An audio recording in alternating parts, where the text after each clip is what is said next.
अब आपके अपने शहर नागपुर में VRS ब्रांड हाउस लेकर आया है मल्टी ब्रांड क्लास। सभी ब्रांडेड कंपनियों के कपड़े 100% गारंटी के साथ अब एक ही छत के नीचे उपलब्ध। हमारा पता है पहला माला hotel villa 55 canal road, Gokulpeth, Nagpur. अधिक जानकारी के लिए संपर्क करें 7498993801 9130327502। आज हम आपको नगरवासी व लोगों के बीच लोकप्रिय होती एक ऐसी जन नेत्री के विषय में बताएंगे जो विश्व महामारी कोरोना काल में उनके द्वारा किए लोक और जन कल्याणकारी की चर्चा लोगों की जुबां पर काफी बनी हुई है और कई राजनीति और सामाजिक कुरीति बुराई संबंधित मुद्दों को लेकर के अपना वर्चुअल काफी मजबूत बना रही हैं। साथ ही साथ महिलाओं से जुड़ी विशेष मुद्दों पर राष्ट्र निर्माण के प्रति अपनी भागीदारी निभाने में कोई कमी नहीं कर रही हैं। जी हां, हम बात कर रहे हैं नागपुर महानगर की रहने वाली और नारी अन्याय अत्याचार निर्मूलन समिति और अखंड भारत विचार मंच के प्रमुख श्रीमती मीता आशीष गुप्ता के। वो महिला नेता की जो कि वह नागपुर महानगर की सक्रिय समाजसेवी नेत्री हैं और वह आने वाले नगर पालिका चुनाव की तैयारी पर प्रभाग 16 से मैदान में अपना परचम लगाने के लिए दावेदारी कर समाज में खूब चर्चा पर बनी हुई हैं। आपको बता दें कि अपने नाम के साथ साथ वह काम से काफी मशहूर हैं। नारी सशक्तिकरण और स्वच्छ भारत अभियान संबंधित अनेकों कार्य में अपना योगदान संपूर्ण रीति से दी हैं और विशेष नवाब मलिक जैसे अपराधियों के विरुद्ध महाराष्ट्र सरकार के खिलाफ प्रदर्शन करके इस्तीफा के लिए मांग भी की और देखते ही देखते अपना दामन बना भी ली। साथ ही लोगों के चेहरे भी बन गए हैं। ऐसे में वह प्रभात 16 से दावेदारी के लिए अपना लोकप्रियता लहरा रही हैं। आज जो हम लोगों का आंदोलन था वो इसी विषय पर था और हम लोग उनका राजीनामा मांग रहे हैं, क्योंकि जो देश के आतंकवादी है जिनके साथ अगर हमने कोई भी किसी भी तरीके का, चाहे वो 3 एकड़ की जगह हो, चाहे 300 स्क्वायर मीटर की हो, चाहे 300 फीट की हो, क्योंकि कल मैंने जब न्यूज में बहस सुन रही थी तो वहाँ शिवसेना के प्रवक्ता यही कह रहे थे कि 3 एकड़ नहीं है, 300 स्क्वायर मीटर है। कोई ये कह रहा था कि किसी जगह ने लिया तो क्या होता है, और हमारा ये कहना है बात 300 स्क्वायर मीटर, 300 फुट या फिर 3 एकड़ की नहीं है। बात है हमने किस व्यक्ति के साथ अपना ये काम किया है। तो जो देश के आतंकवादी है उनके साथ किसी भी तरीके का व्यवहार करना ये कोई उचित बात नहीं है। आप व्यवहार करिए, उससे हमें कोई परेशानी नहीं है, लेकिन जिसके साथ व्यवहार किया गया है वो उसका भाई और उनका पूरा परिवार और खुद हसीना पारकर ये आतंकवादी रहे हैं, इनका आज भी काम चल रहा है। और सभी जानते हैं कि दाऊद इब्राहिम यहाँ रहता नहीं है, पाकिस्तान में है और वहां से उसके यहाँ सारे गुर्गे लोग हमेशा काम करते रहे। तो हमारा विरोध इसीलिए था, ना कि हमारा विरोध नवाब मलिक से नहीं है, हमारा विरोध महाविकास आघाड़ी से नहीं है, हमारा विरोध सिर्फ इस बात से है कि उन्होंने देश के आतंकवादी के साथ सौदा किया और इसी के नाते उन्होंने राजीनामा देना चाहिए, क्योंकि पेपर बता रहे, हम नहीं बता रहे। ये मैंने भी देखा है, मैंने भी सुना है, कल भी ये सब चर्चा का विषय बना हुआ था टीवी पे एक तरीका। लेकिन आप सब मुझे बताइए कि जो भी कोई है देश के आतंकवादी के समय में जितने भी हमले हुए, जिस घर से बच्चे गए, जिस घर से पति गया, किसी की माँ गई, किसी की बहन गई, ये एक साधारण विषय तो नहीं है। इसे लेकर के कोई विरोध करना उचित है या नहीं, आप ही समझिए इस बात को। तो हमारा तुष्टीकरण सिर्फ इसी बात से है कि उन्होंने ऐसा किया है, इसके अलावा कुछ नहीं। और जैसे कि ईडी का प्रयोग के लिए आप बार बार हमें कोस रहे कि हमने किया। कानून की अपनी एक व्यवस्था है, कानून के अंतर्गत काम हुआ है और कानून को लेकर के किसी ने विवाद नहीं करना चाहिए। ये अपने संविधान में बनाया गया कानून है और उसकी ही अपनी धारा है। अगर उन्हें कुछ लगता है और उन्होंने कुछ किया है तो उसे एक्सेप्ट करना हमारा काम है। और मैं एक आम नागरिक होने के नाते एक सवाल सभी देशवासियों से ये भी पूछना चाहती हूँ कि ऐसा कौन सा व्यक्ति होता है जब 8-8 घंटे की पूछताछ करने के बाद वो वहां से वापस बाहर निकलता है और मेडिकल के लिए जब वो जाता है और बाहर उसके समर्थक खड़े रहते तो हाथ उठाकर उनको ये कहता है कि देख लेंगे, हम डरेंगे नहीं, हम लड़ेंगे, और हंसते हुए बाहर आता है। मतलब कि आप देश का जो संविधान बना है, देश की जो न्यायपालिका है, देश का जो शासन है, जिस 4 खंभों के ऊपर हमारा संविधान खड़ा है, आप उसकी हंसी उड़ा रहे हैं। क्या आप उसका मजाक उड़ा रहे हैं? नहीं, तो फिर ये जरूरी नहीं है। ये बात आपकी एक मैं मानूंगी कि ईडी का इस समय में हमें सभी को समझ में आ रहा है कि ईडी का रोल क्या होता है, लेकिन गैर वापस जो आपने शब्द यूज किया है इससे मैं सहमत नहीं हूँ, क्योंकि कांग्रेस की सरकार में तो घोटाले ही होते थे ना। जब घोटाले ही चल रहे तो वो लोग क्यों जाएंगे ईडी के पास की, या कोई केस क्यों निकालेंगे, क्योंकि उनको तो घोटाले ही करना था। पर जब से प्रधानमंत्री मोदी जी आए हैं, उन्होंने पहले ही दिन कहा था ना 1 रुपया खाऊंगा ना 1 रुपया खाने दूंगा। तो जहां जहां गलती दिखी है सरकार को उन्होंने सामने लाया है। और ये मनी लॉन्ड्रिंग का केस है तो मनी लॉन्ड्रिंग का केस ईडी के ही पास जाएगा, तो इसलिए ईडी कार्यवाही कर रही है। जहाँ ईडी का काम नहीं हो ईडी काम नहीं करेगी। जैसे अगर आप मुझे आज बात कर रहे हैं तो मैं एक कार्यकर्ता होने के नाते आज जहाँ मैं बैठी हूँ यहीं से थोड़ी दूर पर एक हमारा बौद्ध विहार और बौद्ध विहार से लेकर गार्डन है, जहाँ पर आमदार सुधाकर राव देशमुख जी के फंड से हम लोगों ने ग्रीन जिम लगवाई है। और अभी अभी सुनील अग्रवाल जी ने वहां पर मरम्मत का काम शुरू किया है। इसी के अलावा उस बुद्ध विहार में हमेशा बीजेपी की पार्टी का फंड आया है, चाहे संगीता ताई गिरे हो या संदीप जी जादव हो या सुनील अग्रवाल जी हो। जबकि मनोनीत नगर सेवक यहाँ पर सुनील अग्रवाल जी है, पर संदीप जादव जी और संगीता गिरे ताई यहाँ की नगर सेवक और नगर सेविका है ही नहीं। वो तो प्रभाग 11 से जो कि अभी 18 हो गया वहां से उनका फंड लगा है। तो फिर यहाँ के नगर सेवक जो चारों है उनके फंड से कोई काम होता हुआ हमें इतना दिखा नहीं है।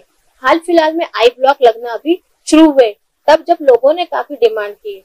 और नगर पालिका में जो भी नगर सेवक सेविका चुनकर आते हैं तो उनकी फर्स्ट प्रायोरिटी यही है कि आपको सीवरेज देना है। जनता को चाहती क्या है? जनता सिर्फ यही चाहती है कि मेरे घर में जो 2-4 चीजें खराब हुई है जहाँ मैं रहती हूँ या मैं रहता हूँ उसके आसपास जो भी तकलीफ है उन्होंने सुधारना चाहिए। वो चाहे बीजेपी का नगर सेवक सेविका हो चाहे कांग्रेस का या किसी और भी पार्टी का, उनको ये काम करना ही चाहिए। मैंने अपनी उम्मीदवारी के लिए बात रखी है पार्टी के सामने और फिलहाल मेरा रहना प्रभाग नंबर 16 में है। तो जब मैं प्रभाग नंबर 16 में रहती हूँ तो मेरी फर्स्ट प्रायोरिटी यही रहती है कि मैं जहाँ से वहां से मैंने उम्मीदवारी मांगनी चाहिए, क्योंकि बाकी का क्षेत्र बाकी के लोग मुझे कितना जानते, मैंने वहां जाकर कितना काम किया ये एक बात का विषय है। लेकिन पहले मैंने जहाँ रही हूँ जहाँ के लोगों के साथ काम किया है उनके साथ मिलकर काम करना ये मेरा पहला दायित्व है। तो इस अनुसार मैंने इसी प्रभाग से प्रभाग नंबर 16 से दावेदारी की है। इसके बाद अगर पिछला हम देखने जाए कि इसके पहले जब परिसमन बने थे तो प्रभाग 10 में हम लोग आते थे, तो प्रभाग 10 में आधा आज की तारीख में प्रभाग 17 में चला गया, कुछ हिस्सा प्रभाग 16 में आया है। तो प्रभाग 17 में भी अगर पार्टी मुझे देती है तो ठीक है, क्योंकि यहाँ पर आरक्षण है, एक SC एक ST और एक ओपन। तो आरक्षण को देखते हुए क्या होगा क्या नहीं, क्योंकि अभी महिला और पुरुष नहीं हुआ है, महिला और पुरुष होना है बाकी, तो अभी सिर्फ यहाँ आरक्षण और 17 में पूरा ओपन है और फिर पार्टी तय करेगी करना क्या है। और आज मैंने सिर्फ दावेदारी की हूँ, सीट नहीं मिली है, ये तो बहुत टाइम है। अब देखिए मैंने कभी नगर सेवक का या नगर सेविका का चुनाव नहीं लड़ा है, तो मेरा ऐसा बहुत बड़ा कोई कार्य मैं आपको गिना भी नहीं सकती, बता भी नहीं सकती। लेकिन कुछ सालों से जिस तरीके से मैं पार्टी के साथ मिलकर काम कर रही हूँ, पार्टी के जितने भी काम आए हैं हमें लेकर के, जब भी पार्टी ने जो भी काम दिया है उसको 100% हमने किया है और उस अनुसार सारे कार्यक्रम को सफल बनाया है। इसके अलावा समाज सेविका होने के नाते समाज के अंतर्गत मैं जो संस्था के साथ काम करती हूँ उस संस्था को लेकर के हमने काम किया है अलग से। और भी जैसे कि कभी गरीबों में जब भी जरूरतमंद होते हैं, ठंडी के दिनों में हम देखते कि कई लोग रास्ते में पड़े रहते हैं, उनको ठिठुरन भरती रहती है लेकिन उनके पास ओढ़ने बिछाने को भी नहीं होता है, तो उनको हमने कंबल भी दिया है। स्कूल में जो बच्चे छोटे छोटे होते हैं लेकिन जिनके घरों में फीस भरने की व्यवस्था नहीं है, उनकी फीस भरी है, कन्वेज दिया है, कॉपी किताबें दी है। कुछ बच्चों का जिनकी आर्थिक स्थिति अच्छी नहीं है बच्चियों की, लेकिन उनका शादी करना है और उनके माँ बाप हमारे पास आए हैं, तो शादी विवाह का खर्चा भी हमने उठाया है। खास करके कोविड में हमने काफी काम किया है। आप देख सकते हैं अखंड भारत विचार मंच के नाम से एक संस्था है जिसमें मैं महिला विंग की प्रेसिडेंट हूँ। यहाँ पर जब भी काम हुए हैं तो कोविड में भी काफी सारा काम हुआ है। खाना हमने बांटा है, किट राशन किट हमने बांटी है। इसके अलावा घर से, क्योंकि सेकेंड लेयर के समय क्या अपने लॉकडाउन था और कोई भी बाहर नहीं निकल रहा था, यहाँ तक कि तब पुलिस के पास हमें पास रखनी पड़ती थी कि आप किस कारण से जा रहे। तो ऐसे समय में मैं बाहर तो बहुत नहीं निकली हूँ, लेकिन घर से टेलीफोन निकली। हमने एक ग्रुप बनाया था हेल्पिंग हैंड्स, और उस हेल्पिंग हैंड्स में ऐसा नहीं कि कोई बीजेपी का ही कार्यकर्ता था, उसमें बहुत सारे लोग थे जो मिलके मानवता के नाते काम कर रहे थे। वेंटिलेटर हो, चाहे बेड दिलाना हो, चाहे दवाइयों का बंदोबस्त करना हो, चाहे राशन का काम करना हो, चाहे किसी को ई पास की व्यवस्था करना हो, जहां तक जितनी भी जिसकी भी एक दूसरे से मदद लेकर बनी है, हमने काम किया है। मेडिकल से में भी काम किया है, मेयो में भी किया है, और प्राइवेट हॉस्पिटल के साथ जिनके होटल से भी संबंध हो गए थे उस टाइम पर, वो भी सारे काम किए। इसी को देखते हुए बस्ती में जब किसी को जरूरत रही, कि कई लोग ऐसा हो रहा था कि राशन तो उठा रहे थे लेकिन उसको बाजार में जाके बेच दे रहे थे, तो वहां हमने ऐसा भी किया है कुछ लोगों से बात करके कि वो राशन अपन इन गरीबों को बांट देते, आप वहां मत बेचो क्योंकि कितना पैसा आपको मिलेगा, वो पैसा या तो हमसे ले लो, और कुछ लोगों को हमने भी बांटी। इसके अलावा धार्मिक कार्य में भी काम किया है। अभी मानकापुर में पिछले महीने रामकथा हुई थी, इसके पहले 2 साल तो हुई नहीं। तो एक धार्मिक कार्यक्रम जो होते वो भी किया। सांस्कृतिक कार्यक्रम में हमने बच्चों को संस्कार देने के काम किए, कि जब 2 महीने बच्चे इधर से उधर घूमते रहते, तो आजकल सभी लोग मोबाइल पर चले गए हैं। हम कहते हैं कि मोबाइल छोड़ो, लेकिन देखिए ऐसा समय आया अचानक कि हम अपने हाथों से मोबाइल दे रहे हैं और टीचर्स भी कह रहे हैं कि आप अपने बच्चों को मोबाइल दो क्योंकि ऑनलाइन पढ़ाई होगी। तो ऐसे समय में बच्चों का बौद्धिक और मानसिक विकास उस तरीके से नहीं हो पाया, चाहे फिजिकल विकास आप बोलिए, शारीरिक विकास आप बोलिए, नहीं हो पाया, तो उनको बाहर लाकर लगोरी खिलाना, क्रिकेट खिलाना, पुरानी कबड्डी के खेल खिलाना, ऐसे खेल खिलाने की और उनमें संस्कार डालने की हमने संस्था की तरफ से काम किया। मेरे पास कोई बड़ा मुद्दा नहीं है क्योंकि मैंने पहले कभी चुनाव लड़ा नहीं है, मैं जानती भी नहीं कि इसको कैसे कितना किया जाता है, और एक गट्स फीलिंग होती है, मन में होता है कि सेवा करना है सभी की।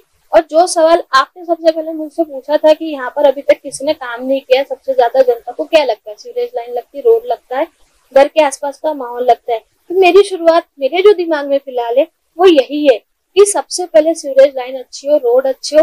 कई जगह पर लाइट नहीं होती है, कहीं खंबे नहीं होते, तो वो हर जगह तक, क्योंकि आजकल हम किसी पे भरोसा नहीं कर सकते, बच्चों पे बोलो, औरतों पे बोलो। मैं एक महिला हूँ तो महिला होने के नाते मैं महिलाओं को पहले लेकर चलना चाहूंगी और बच्चों को पहले लेकर चलना चाहूंगी, कि हम देखते हैं कि उसका फायदा बहुत लोग उठा लेते हैं। अगर लाइट भी नहीं है ना रास्तों पर तो उसकी भी काफी परेशानी होती, तब बच्चे कहाँ खड़े होकर मोबाइल से भी बात करने लग जाते हैं।